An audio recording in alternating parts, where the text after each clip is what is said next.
C'est ça que tu appelles une baguette magique? Ce n'est pas une baguette magique. C'est trois feutres mis ensemble, bout à bout, ça ne va pas marcher, ce n'est pas très solide, ça va se... Ah, bonjour, bonjour, et bienvenue à Poudlard. Poudlard, c'est le nom français pour une très célèbre école que vous avez dans les aventures de Harry Potter. Oui, aujourd'hui, notre thème est Harry Potter et nous allons discuter les pronoms relatifs. Voilà, j'aurais pu faire apparaître ça. On a raté son coup.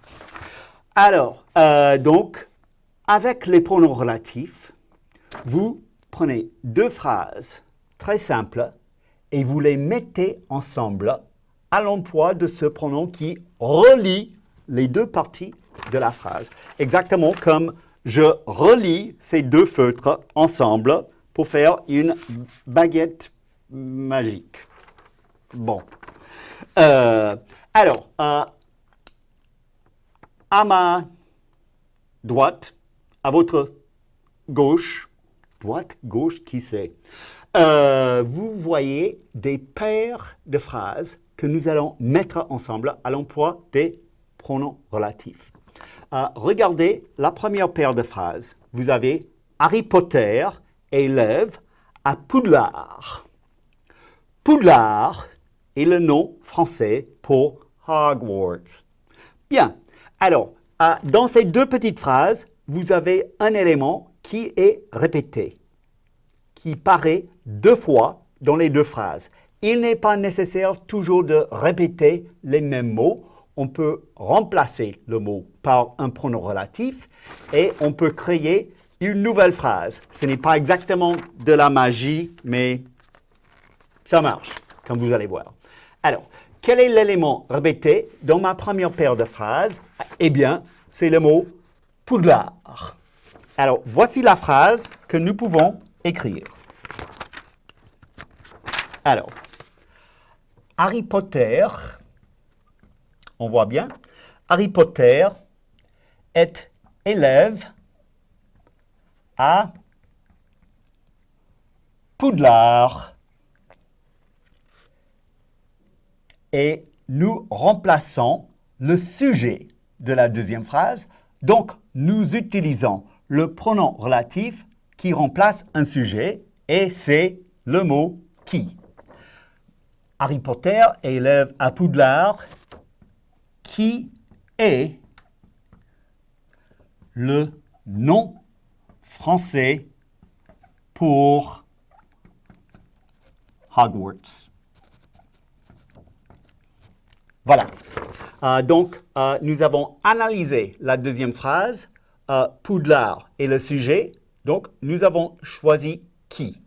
Vous avez souvent cet assemblage de mots qui avec le verbe. Regardons la deuxième paire de phrases.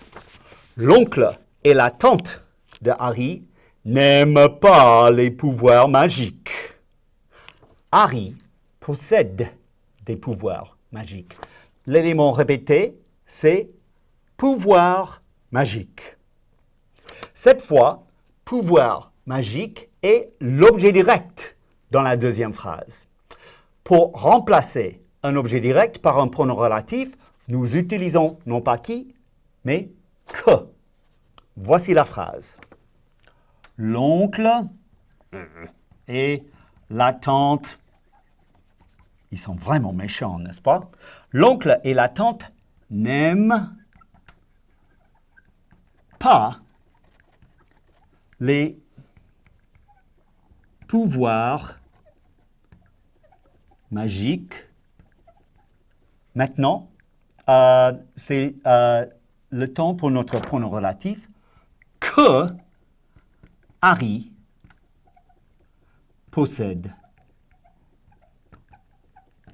Voilà. Harry possède les pouvoirs magiques. C'est vérifier que pouvoir magique, c'est bel et bien l'objet direct de ce verbe. Donc, nous les relions avec que. Bon, regardons la troisième paire de phrases. La baguette magique est fabriqué de bois de houx. Bois de houx, si vous êtes fan de Harry Potter, vous savez que bois de houx, ça veut dire wood of holly. Comme Hollywood. Ah oui, J.K. Rowling, elle y pensait déjà quand elle a commencé à écrire tout ça. Mais bon, alors, la baguette magique est fabriquée de bois de houx. Harry se sert de cette baguette. L'élément répété, oui, cette baguette. Cette fois, l'élément répété est objet de la préposition de. Parce que Harry se sert de cette baguette. Avec de, nous avons un pronom relatif spécial. Alors, voici donc la phrase. La baguette magique. Alors, c'est l'élément répété, c'est l'élément que nous allons remplacer par le pronom dont. C'est donc l'antécédent, ce que nous appelons l'antécédent du pronom relatif, et nous mettons le pronom relatif directement après son antécédent. Donc, la baguette magique dont. Et maintenant, nous prenons le reste de la deuxième phrase, dont Harry se sert, et puis nous continuons avec la première phrase. Et fabriqué, n'oubliez pas le E, de bois de houx.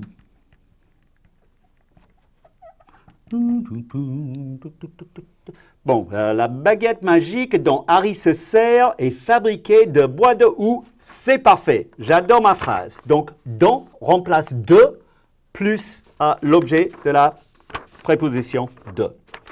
Finalement, nous avons un autre cas spécial. Dans la troisième ou quatrième paire de phrases, Harry a exploré la chambre des secrets.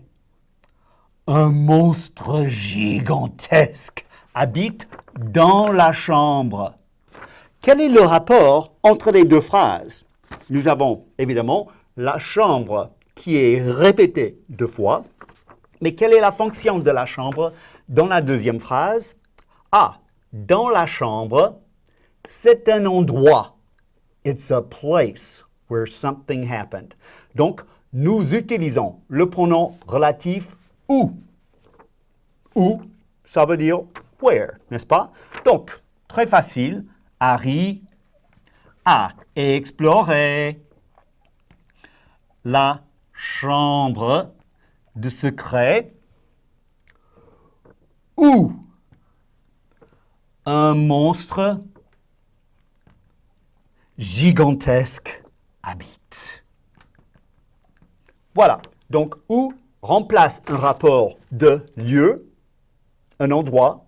Cela peut remplacer un rapport de temps. Par exemple, le jour où j'ai vu Harry Potter pour la première fois, j'ai été émerveillé, etc.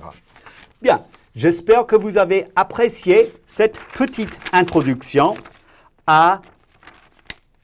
au pronom relatif, non pas à Harry Potter, et je vais continuer mon travail avec ma baguette magique. Mince.